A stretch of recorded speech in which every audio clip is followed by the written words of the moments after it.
Pak Damar adalah seorang pengusaha sukses yang memiliki pabrik baju besar. Sementara itu, istrinya, Bu Sari, memiliki toko baju yang sederhana. Meskipun usaha mereka berbeda skala, keduanya dikenal sebagai pasangan yang dermawan karena rutin bersedekah setiap 1 tahun sekali.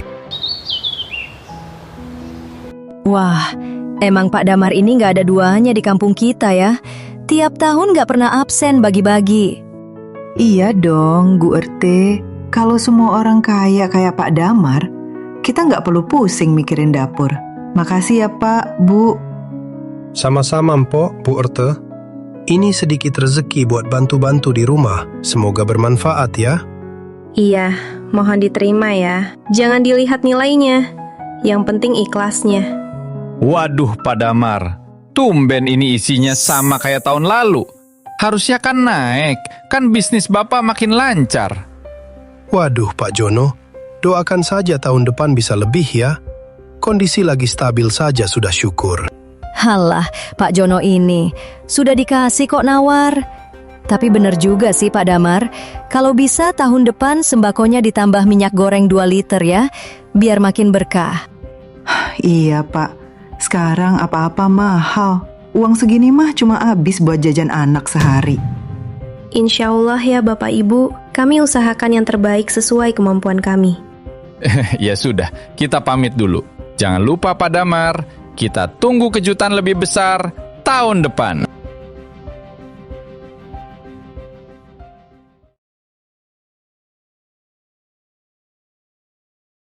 Bu, sepertinya tahun ini kita benar-benar nggak bisa bagi-bagi sembako dulu. Proyek di kantor macet, tabungan kita juga kepakai buat nutup kerugian. Nggak apa-apa Pak, namanya hidup kan berputar. Tapi, apa Bapak sudah bilang ke warga? Biasanya jam segini mereka sudah mulai nanya. Itu dia yang saya takutkan. Saya merasa nggak enak, tapi memang kondisinya lagi benar-benar sulit. Jelaskan saja jujur Pak, mereka kan tetangga kita. Pasti mereka mengerti kalau kita lagi ada musibah. Semoga saja, Bu. Saya cuma takut mereka salah paham. Mau gimana lagi? Kita makan saja sekarang harus hemat-hemat. Masa mau maksain sedekah pakai uang pinjaman? Iya, benar. Ya sudah, nanti kalau ada yang datang, biar saya yang bicara baik-baik. Sabar ya Pak, ujian ini pasti lewat. Kok sepi ya? Biasanya jam segini tenda sudah berdiri, kursi sudah ditata. Apa Pak Damar lupa kalender ya? Ini kan sudah tanggalnya. Gak mungkin lupa. Orang kaya mah ingetannya tajam kalau soal duit. Jangan-jangan mau kabur nih, gak mau bagi-bagi. Pak Damar, Bu Sari, hei, ini warga sudah nunggu di depan. Ibu-ibu, bapak-bapak, selamat pagi. Maaf sekali mengganggu kenyamanannya. Gak usah basa-basi Pak, mana nih jatah kita? Saya sudah nggak belanja sayur dari kemarin karena nungguin sembako Bapak. Aduh Pak Jono, mohon maaf sebesar-besarnya. Tahun ini, dengan berat hati, saya tidak bisa mengadakan pembagian sembako atau amplop. Hah? Maksudnya gimana Pak? Gak salah dengar saya? Usaha saya sedang mengalami kendala berat Bapak Ibu. Kami sedang diuji secara ekonomi. Mohon doanya supaya cepat pulih. Loh, nggak bisa gitu dong Pak. Ini kan sudah jadi tradisi. Warga sudah pada berharap.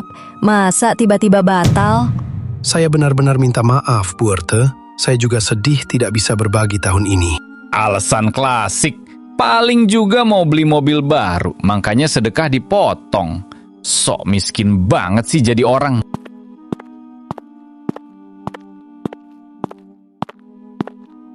Kalian tahu nggak? Pak Damar itu ternyata pelitnya minta ampun. Dia bilang miskin, padahal rumahnya aja masih berdiri tegak gitu.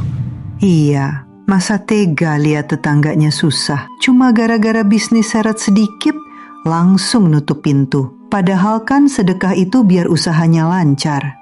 Saya sebagai RT kecewa banget. Dia itu sombong. Merasa sudah paling kaya. Jadi pas lagi malas bagi-bagi, kita dianggap angin lalu. Kita harus kasih pelajaran. Kalau dia nggak butuh kita buat berbagi rezeki, ya kita juga nggak butuh dia di kampung ini. Maksudnya gimana Pak Jono? Ya kita diemin aja. Nggak usah ada yang tegur sapa. Anggap saja keluarga itu nggak ada. Biar dia tahu rasanya jadi orang susah yang nggak punya teman. Setuju. Biar dia sadar, harta itu nggak dibawa mati. Kalau pelit sama tetangga, ya jangan harap hidup tenang di sini. Iya, bener. Tadi saya lewat depannya aja, dia nyapa. Sengaja saya buang muka. Rasain tuh. Mulai sekarang, siapapun yang bicara sama keluarga Pak Damar, berarti dia musuh kita semua.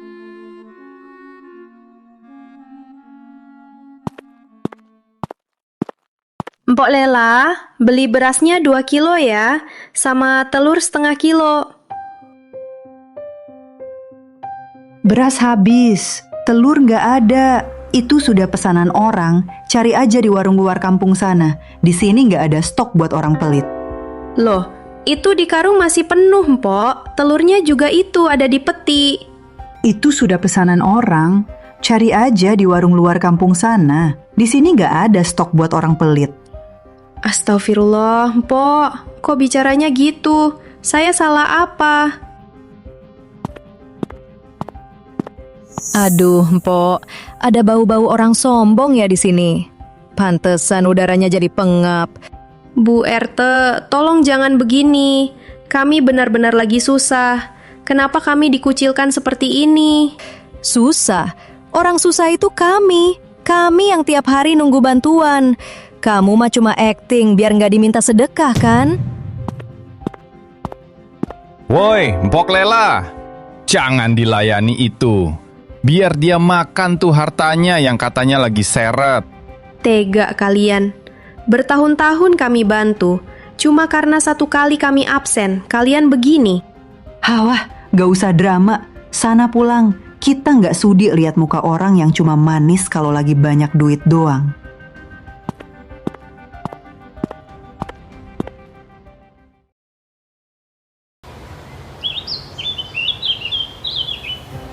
Baik, Pak. Kirimkan saja kontraknya ke kantor. Terima kasih atas kerjasamanya.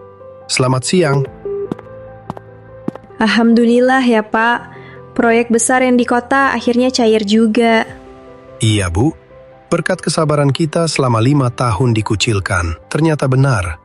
Tuhan mau kita fokus dulu memperbaiki diri. Bapak mau keluar sebentar? Mobil sudah dipanaskan sama sopir. Iya, saya mau ke depan sebentar.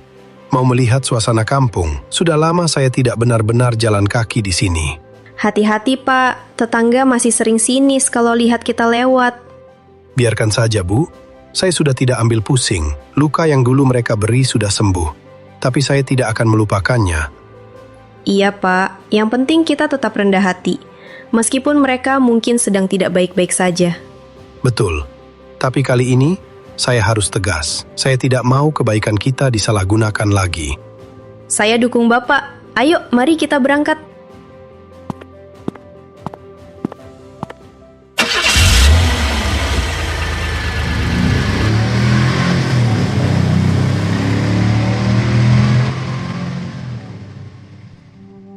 Lihat tuh si Damar.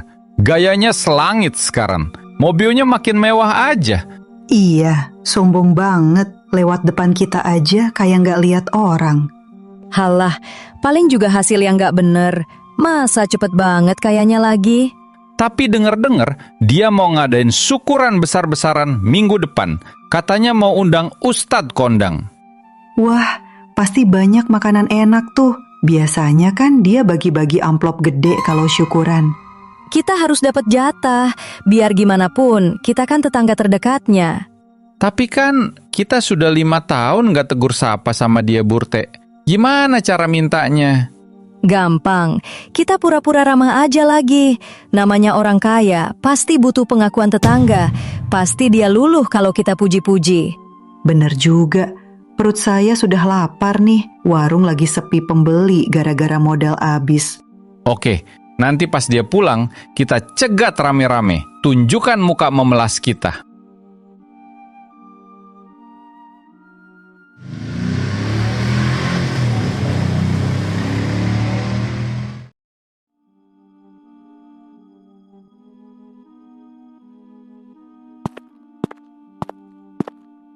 Aduh Pak Damar, selamat ya Pak. Makin sukses aja kelihatannya. Pangling saya.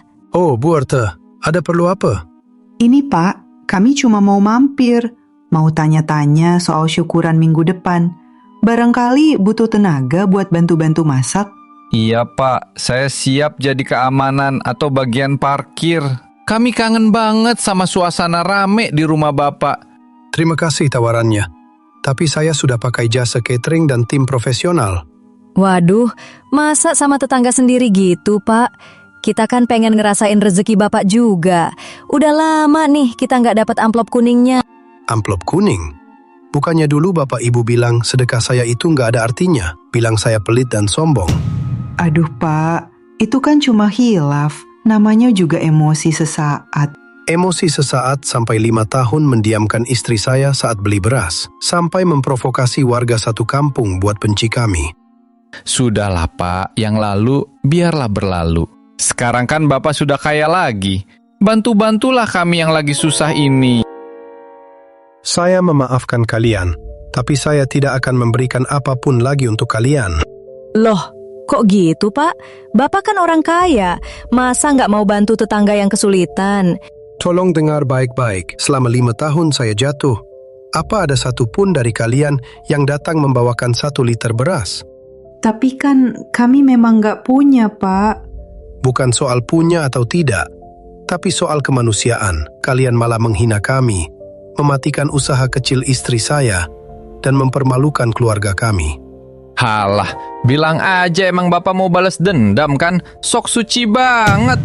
Ini bukan balas dendam, Pak Jono. Ini adalah konsekuensi. Saya tetap bersedekah, tapi mulai sekarang, sedekah saya akan saya kirim langsung ke panti asuhan dan warga di desa sebelah yang lebih tahu cara bersyukur. Jadi kami nggak dikasih apa-apa. Tega banget Bapak. Saya hanya mengikuti cara kalian dulu. Anggap saja keluarga saya tidak ada di sini, seperti yang kalian lakukan selama 5 tahun ini. Pak, tolong. Saya beneran butuh buat bayar hutang warung. Maaf Mpok, silakan cari solusi sendiri. Dulu saat saya butuh dukungan moral, kalian malah menutup pintu. Sekarang, pintu saya juga sudah tertutup untuk mental pengemis seperti kalian. Awas ya, jangan harap hidup tenang kalau nggak mau berbagi sama warga sini. Silahkan ancam saya, tapi ingat, sekarang saya punya bukti hukum. Kalau ada yang berniat jahat, silahkan pulang. Gimana ini?